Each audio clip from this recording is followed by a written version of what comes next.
I have produced specific case studies and in many times video or DVDs showing their actual business.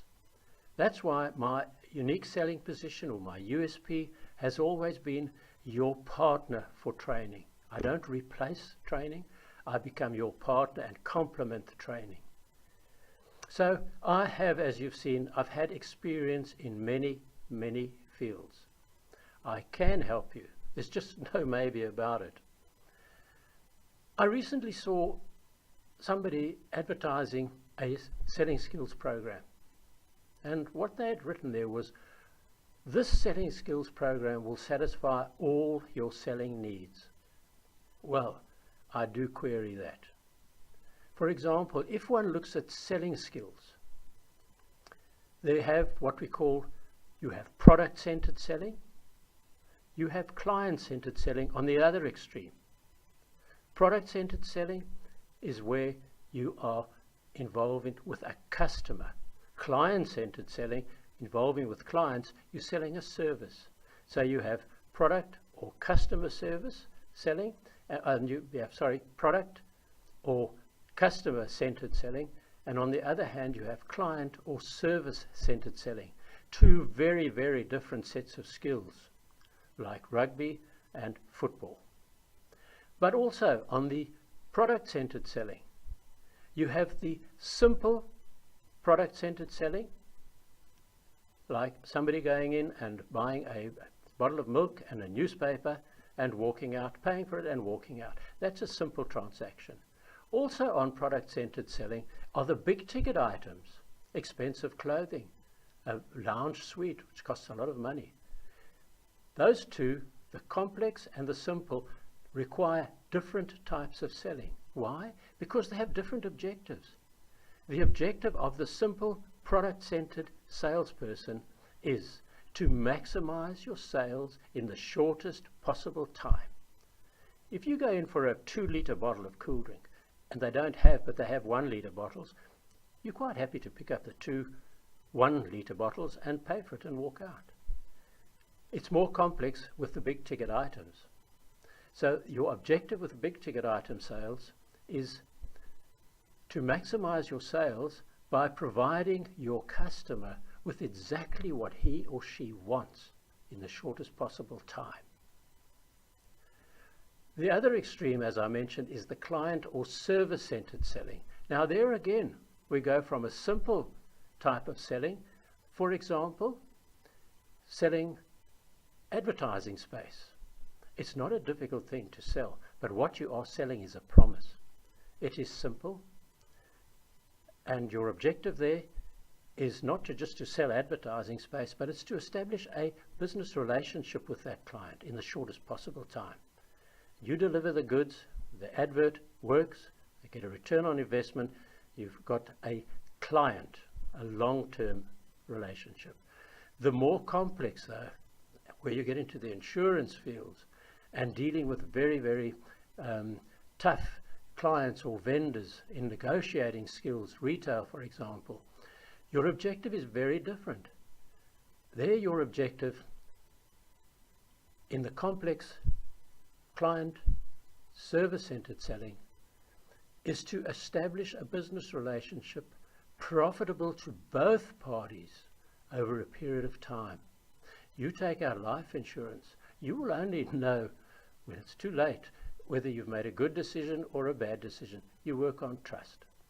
So to say one selling skills program will satisfy all needs, I have my doubts. I have 48 years of experience to say I have my doubts, and I will justify that you actually have 4 different types of selling. They have different objectives, therefore they have different skills. Okay. Right now I have available online, and available if you can contact me on the on your computer, is 16 programs, and let me read them to you just to give you an idea of what I have available to you. There is the customer skills program, product-centered selling, service or client-centered selling skills, as I mentioned.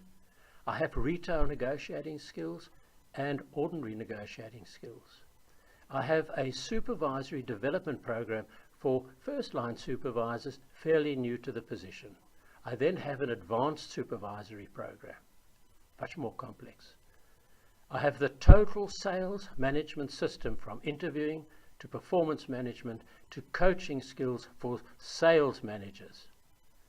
I have the interviewing and evaluation skills program, which is already online. Then I have the 9 modules which comprise the advanced management program. I run a communication skills program called the General Principles of Communication. For managers and supervisors in line positions, I have the complete performance management system for them. Then, of course, there are the coaching skills for these managers and supervisors in line positions. Selling your ideas for staff management. It's not easy to go to a boss or a peer and say, look, you have to use my program, or you've got to use my idea. How do you sell that idea to them? Well, we've developed that program over years. Problem solving. Simple and complex decision-making systems and procedures. Okay, so that's just a range of the programs that I currently have available. There are other areas like mentoring, etc., and telephone skills or dynamics, where you might want more information. Contact me on the email. I just think it's a nice touch to mention, though, that there are many charitable organizations in all these years of mine, like the Society for the Prevention of Cruelty to Animals, a couple of hospices, some retirement homes or old age homes. I have worked with these people, and I've done it for free. I do it just as a payback for all the hard work they put into society. You know, recently somebody advertised a coaching course, and they advertised the situation that they were going to be training in, and that was for the poor performer. Now again, through my experience, I know that coaching is very, very different. It's not just the poor performer. If you want to maximize the productivity in your organization, I'm sure you do, then you need to focus not only on the poor performer and bringing him or her up to a level of competence. You need to grow those people who are already competent to above competent, to moving towards the excellence. And there you need to motivate the consistent performer, the above average performer. So that is another coaching skill altogether, or situation. Incidentally, with selling skills, there are 5 coaching situations, not 1, not 2. You also have a pre-call discussion. If somebody is going out to see a powerful resource or a new customer, you have a pre-call discussion, sales manager and sales rep. There are times that the sales manager will go out on joint calls. That requires very specific strategies. Whether he's gone out or not, if you've had a pre-call discussion, the 5th coaching skill necessary is the post-call review. How did the call go? What would you have done differently? What worked for you?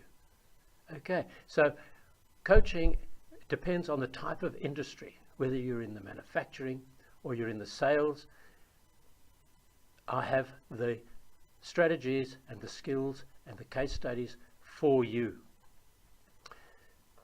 Now, when you are in the property market and you're looking for a house, there are 3 critical criteria that you are looking for to satisfy, and it is called location, location, and location.